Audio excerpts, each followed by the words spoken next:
नमस्कार, the wire में आपका स्वागत है। लोकसभा चुनावों के मद्देनज़र उत्तर पूर्वी राज्यों पर हम जो एक श्रृंखला कर रहे हैं, उसमें बात आज होगी मणिपुर की। लोकसभा चुनाव ऐसे राज्य में होना जहां पर पिछले 11 महीनों से जातीय संघर्ष जारी है और वहां पर ऐसी स्थिति भी नहीं है, बहुत सारे लोग अपने घरों को छोड़ के, अपनी ज़मीन को छोड़कर जा चुके हैं। मेरे साथ बात करने के लिए मौजूद हैं द वायर की नेशनल अफेयर्स एडिटर संगीता बोरा पशरुति जी। संगीता जी, आपका स्वागत है। धन्यवाद। पहला सवाल, जैसा मैंने भूमिका में ही कहा कि वो राज्य जो पिछले 11 महीनों से जातीय संघर्ष से जूझ रहा है, कितनी कम्युनिटीज़ उससे प्रभावित हैं, आम लोग बिल्कुल अपनी जगहों पर नहीं हैं, अपने शहरों में, अपने घरों में, अपनी बस्तियों में नहीं हैं, बहुत सारे लोग डिस्प्लेस्ड हैं। ऐसे में वहाँ लोकसभा चुनावों का होना क्या बताता है? ये बहुत आपका मतलब एक बहुत एक सिग्निफिकेंट सवाल है। उस ये सवाल का जवाब सब लोग मणिपुर में भी पूछ रहे हैं।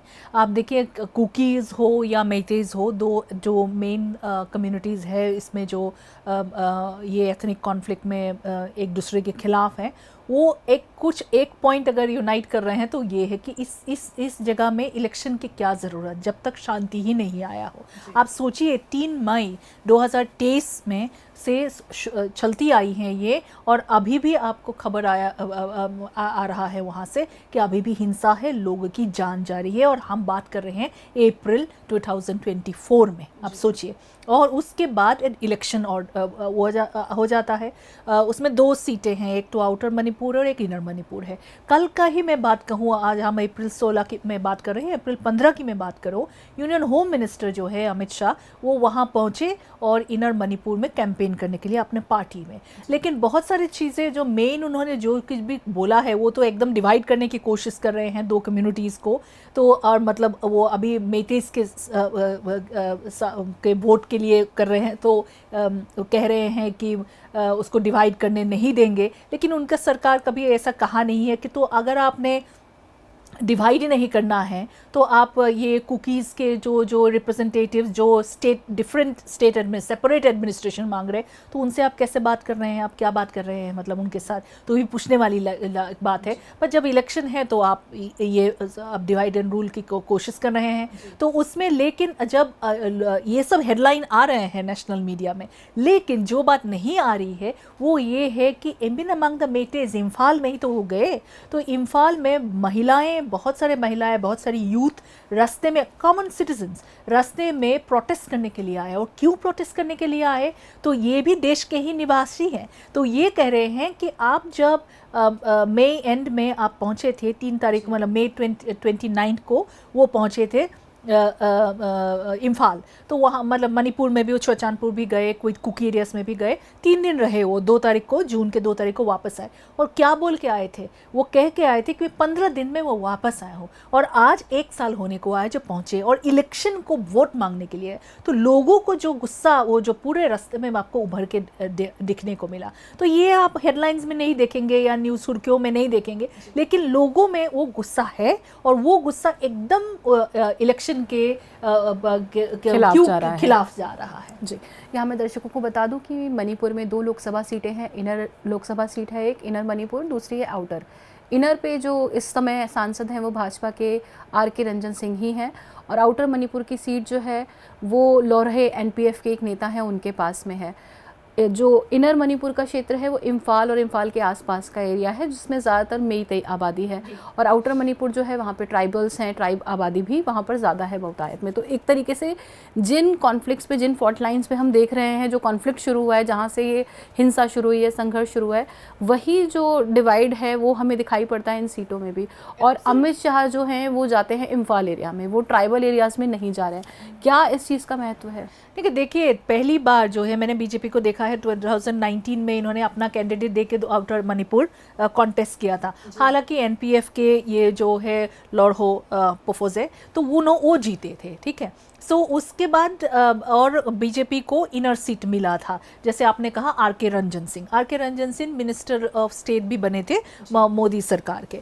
तो अभी वो बहुत सारे मोदी सरकार के मिनिस्टर्स को वोट टिकट नहीं मिली है, तो नॉर्थ ईस्ट में भी नहीं मिला है। तो ये वो उनमें से एक है, क्योंकि जब इतना वायलेंस हुआ तो ये कोई आवाज़ नहीं उठा पाया, ना जी, यही मेरा पार्लियामेंट में अगला उठा सवाल पाया। है कि आर के रंजन सिंह ने लोकसभा में कभी भी मणिपुर की हिंसा के बारे में दो दो सेशन गुजर चुके हैं, पर उनकी तरफ से कोई भी बात ऐसी जो बहुत सिग्निफिकेंट हो, जिसको लेकर कोई महत्वपूर्ण बात हो सके, वो उन्होंने खुद नहीं उठाई। जबकि विपक्ष जो था वो लगातार मणिपुर पे चर्चा की बात कह रहा था लगातार, और संघर्ष की स्थिति जो आज है इससे कहीं बदतर स्थिति थी तब, उन्होंने तब भी इसके बारे में जी, कुछ नहीं कहा। तो उनको ना टिकट देना एक बार में समझ में आता है कि हो सकता है कि वो एंटी इनकम्बेंसी इस पॉइंट पे पहुंच चुकी हो कि उन्हें दोबारा टिकट देना ऐसा लगता है कि अपने पाँव कुल्हाड़ी पे मार रहे हैं। उनके घर पे भी बहुत सारे हिंसा दिखने को जी, मिला, जी। उनका वो सब निशाना बनाया गया हाँ, उनके निशाना घरों को, जी। बनाया गया, जो वायलेंस के हम खिलाफ है, तो इसलिए वो हम कंडेम करते हैं। लेकिन बात तो ये है कि अगर आप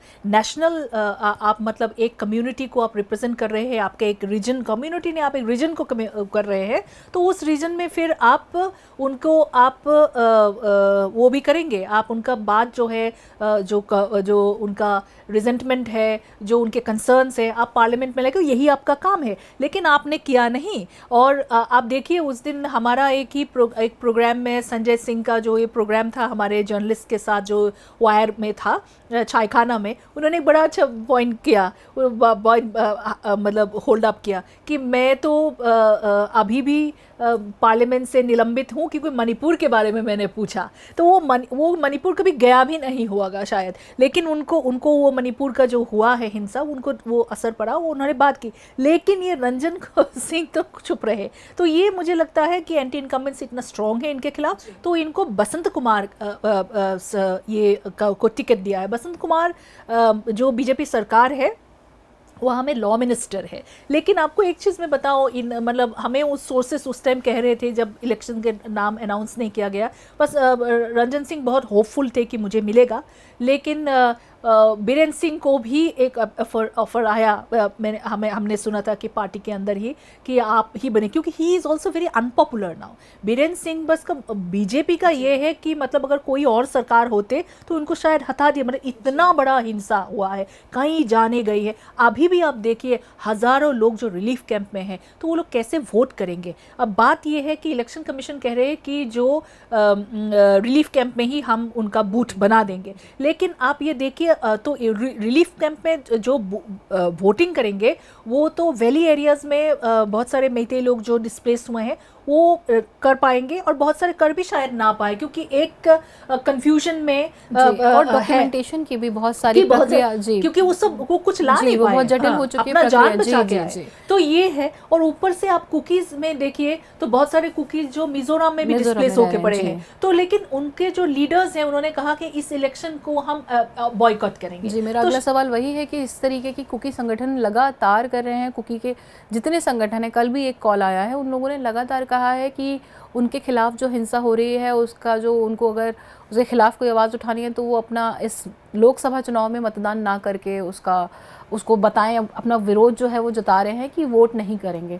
इसे आप किस तरह से देखते हैं? ये एकदम ही सही बात नहीं है। आप देखिए डेमोक्रेसी है, आपका जो डिस्कॉन्टेंटमेंट है, आपका गुस्सा जो है, आप एक सरकार को मतलब आप कैसे करते हैं, आप वोटिंग के थ्रू वेट करते हैं। तो ये कैसे लीडर्स हैं जो ये कह रहे हैं कि आप वोट मत करें, और वोट नहीं करने का भी आप सोचिए फ़ायदा किसको होगा।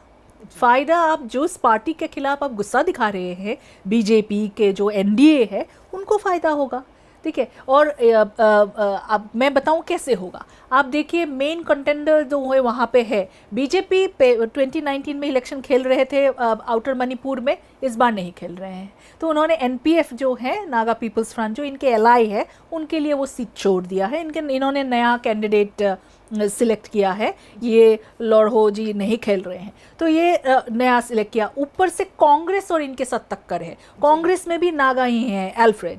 तो ये एल्फ्रेड बहुत ही यंग और बहुत इंटरेस्टिंग कैंडिडेट है वो, लेकिन टक्कर वो नागाज में ही टक्कर है।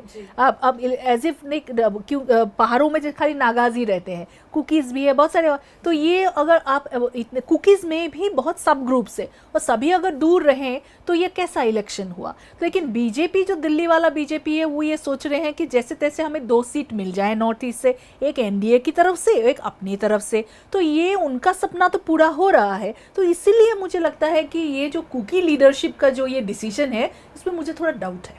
जी, एक यहाँ मैं थोड़ा सा कंपेयर एंड कंट्रास्ट करना चाहूँगी। एक तरफ असम के चीफ मिनिस्टर हैं जो लगातार इस तरीके के प्रचार में, चुनाव में स्टार कैंपेनर, वो लगातार चुनाव में बहुत एक्टिव हैं। दूसरी तरफ एक राज्य जहाँ पर पूर्ण रूप से बीजेपी की सरकार है वो मणिपुर ही है।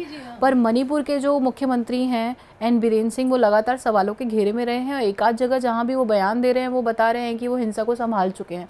वो अजीबोगरीब बयान दे रहे हैं, पर उनका कहीं भी पूरे चुनाव प्रचार में ना होना क्या बताता है? नहीं देखिए, इनको तो एंडोर्स तो किए जा रहे हैं। अमित शाह जी ने पार्लियामेंट में कहा कि ही इज कोऑपरेटिंग, हम उनके साथ है। ठीक है, इतने लोग मरने के बाद भी क्या ये ऑपोजिशन सरकार में वो इतना कोऑपरेटिव होते?